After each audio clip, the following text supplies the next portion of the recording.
Good morning बच्चों।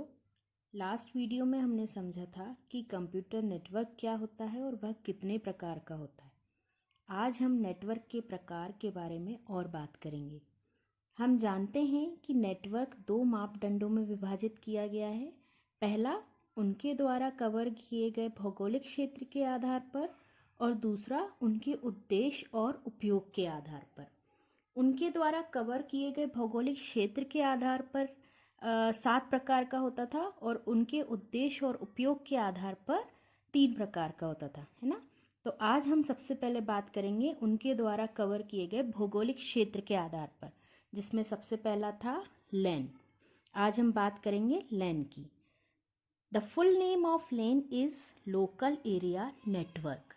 अ local area network connect different devices of any office, building and campus. LAN can be easily made in a house or office in between two computers. In such networks are present in a limited area. This area can be located to a limit of about 1 kilometer or maybe 1.5 kilometer. But LAN is always established in a small area. The LAN is used for very small area. In other words, in easy words, we can say that a LAN is a digital communication system in which a large number of computers are interconnected with their associates peripheral by cable or without cable within a particular geographical area. LAN allows always resource sharing between personal computers or personal workstations. The resources means any type of hardware like a printer, scanner, etc. And the software means any kind of application, program or data files. For example, in our school. Hindi में समझते हैं। Local area network लैन किसी office, building व campus की विभिन्न डिवाइसों को आपस में जोड़ता है। हमारे एक कैंपस की, एक बिल्डिंग की सारी डिवाइसेस यदि हम जोड़ दें तो वो कहलाता है लोकल एरिया नेटवर्क। लैन किसी घर अथवा ऑफिस में आसानी से 2 कंप्यूटर और प्रिंटर के बीच में भी बनाया जा सकता है। ऐसे नेटवर्क के सभी कंप्यूटर्स एक सीमित क्षेत्र के अंदर उपस्थित होते हैं। यह क्षेत्र केवल 1 किलोमीटर की सीमा तक ही स्थित हो सकते हैं। लेन का उपयोग एक छोटे क्षेत्र के लिए ही किया जा सकता है। आसान भाषा में या दूसरी शब्दों में हम यह भी कह सकते हैं कि लेन एक ऐसा डिजिटल कम्युनिकेशन सिस्टम है जिसमें बड़ी संख्या के कंप्यूटर एक भौगोलिक क्षेत्र के अंदर किसी भी संबंध से, चाहे वह संबंध वायर के द्वारा हो, तारों के द्वारा हो या बिना तार के, इन उपकरणों को हम आपस में जोड़ते हैं तो कहलाता है local area network. Local area network personal computer या वर्क स्टेशंस के बीच में रिसोर्स शेयर करने की सुविधा प्रदान करता है। रिसोर्स से हमारा क्या मतलब है? जैसे हमारे प्रिंटर, स्कैनर या प्रोजेक्टर आदि।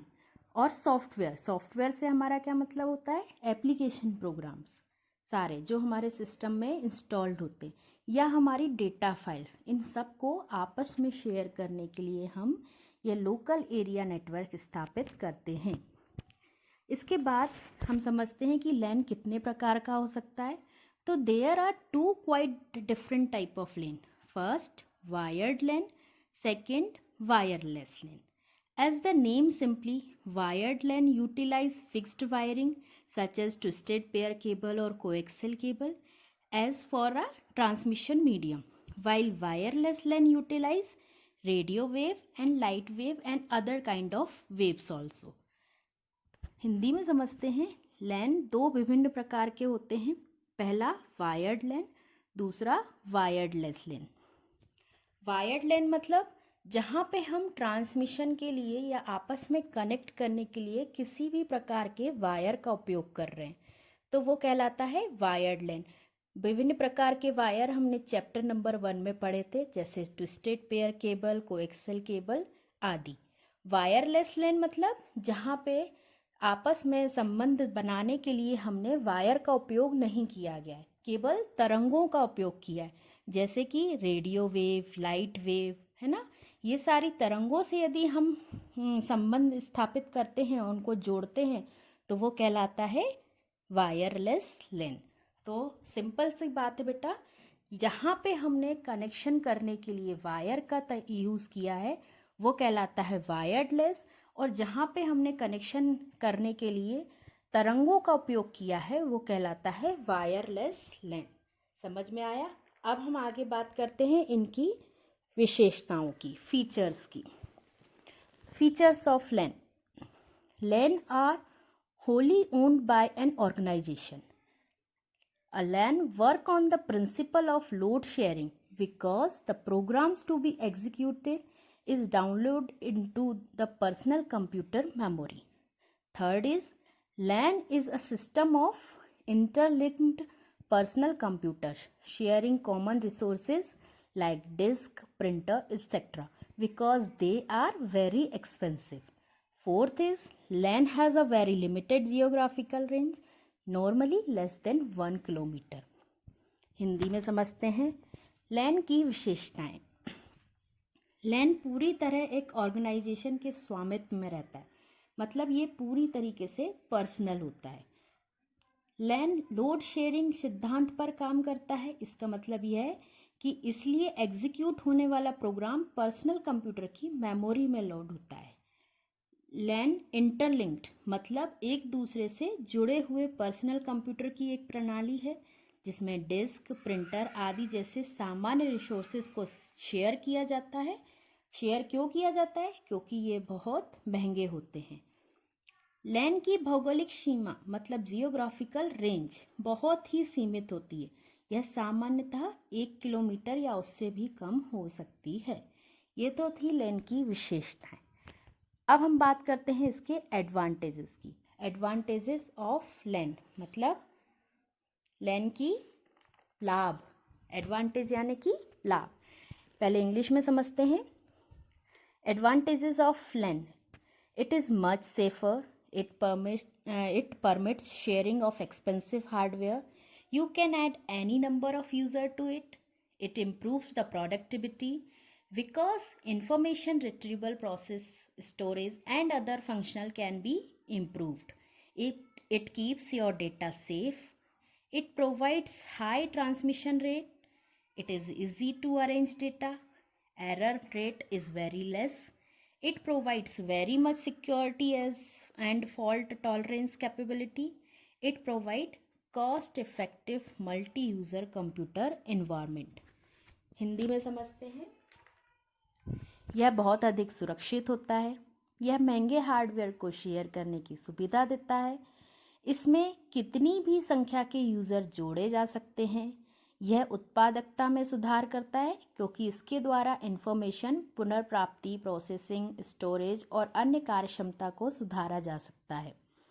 इसमें हमारा डेटा सुरक्षित रहता है। यह यूज़र्स और उपकरणों दोनों की ज़रूरत को पूरा करने के लिए हाई ट्रांसमिशन रेट प्रदान करता है। हाई ट्रांसमिशन रेट का मतलब है कि यह फास्ट होता है। इसमें डेटा को व्यवस्थित करना आसान होता है, मतलब डेटा मैनेजमेंट आसान होता है। एरर रेट बहुत कम होती है, मतलब गलती होना कम होता है और गलती आसानी से इसमें सुधारी भी जा सकती है। यह बहुत अधिक सुरक्षित और फॉल्ट टॉलरेंस क्षमता प्रदान करता है और यह cost effective multi user computer environment प्रदान करता है। यह तो थे लोकल एरिया नेटवर्क के लाभ। जहाँ लाभ होते हैं वहाँ कुछ ना कुछ हानि ज़रूर होती हैं। तो अब इसके डिसएडवांटेज के बारे में बात करते हैं। Disadvantages of LAN: it is confined to lesser area. सबसे बड़ा डिसएडवांटेज कि ये बहुत छोटे एरिया में होता है। Second is installation and reconfiguration always require technical and skilled man power. Third is due to sharing of resources sometimes operational speed may be slowed down. And fourth is LAN users have their separate login and password, but hacking password creates major security problem। Hindi में समझते हैं। सबसे बड़ा disadvantage या हानि है इसकी ये कि यह कम क्षेत्र तक सीमित रहता है। दूसरा, इसको इंस्टॉल करना और इसको मेंटेन करने के लिए हमेशा एक टेक्निकली रूप से सक्षम और कुशल आदमी ही कर सकता है, जिसको नेटवर्किंग की पूरी जानकारी हो। थर्ड इज रिसोर्सेज की शेयरिंग के कारण कभी कभी ऑपरेशनल स्पीड धीमी हो जाती है। फोर्थ इज लैन के उपयोगकर्ताओं का अपना अपना अलग लॉगिन आईडी पासवर्ड होता है। जहां लॉगिन आईडी पासवर्ड होता है वहां हैकिंग पासवर्ड की बड़ी सुरक्षा समस्या पैदा हो जाती है, क्योंकि पासवर्ड आसानी से हैक किए जा सकते हैं। यह इसके मुख्य हानियाँ थीं। तो आज के पूरे वीडियो में हमने समझा कि लोकल एरिया नेटवर्क क्या होता है, उसके लाभ क्या होते हैं, उसकी हानि क्या होती है, उसकी विशेषताएं क्या होती हैं, और वह कितने एरिया तक सीमित रहता है, लगभग 1 किलोमीटर या उससे कम। अगले वीडियो में हम आगे बात करेंगे वाइड एरिया नेटवर्क की। Thank you.